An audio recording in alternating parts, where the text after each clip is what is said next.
हे पहा मित्रांनो, आज आम्ही माईन मुळ्याचे लोणचे करणार आहे। माईन मुळं आणलेत, ते धुवून घेतलंय। धुवून घेऊन बघा चाकूनं त्याच्यावरचं साल्ट काढून घेतलंय, साफसफाई करून घेतलंय। त्यानंतर पुन्हा पाण्यात धुवून घेतोय। त्यानंतर आता बारीक बारीक फोडी करून घेतले। बारीक फोडी झाल्यानंतर एका टोपलीमध्ये काढून घेतले ते, कारण 1 किलो माईन मुळं आणले मी, फोडी जास्त झाले।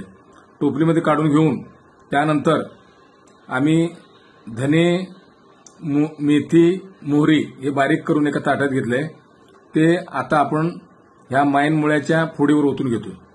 त्यानंतर बघा हळद, हे घरात बनवलेलं हळद आहे, हळद सुद्धा त्यात मिक्स करून घेतलंय आणि सर्व लोणच्याला लागण्यासारखं हाताने मिक्स करून घेतलंय। त्यानंतर बघा 2 लिंब आणलेत, कारण माईन मुळ्याला आंबूसपणा नसतो म्हणून 2 लिंब आणलेत, ते कापून यात पिळून घेतल्यावा।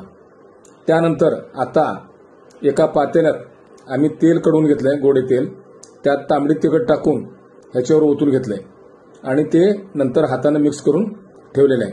आता 1 किलोचं आम्ही माईन मुळ्याचे लोणचे केले। हे वनस्पती आहे, वनस्पती औषधी आहे, आपल्या जेवणामध्ये वापर करून आजारावर सुद्धा आपल्याला नियंत्रण करता येते। आपल्याला आवडल्यास लाईक आणि सबस्क्राईब करा।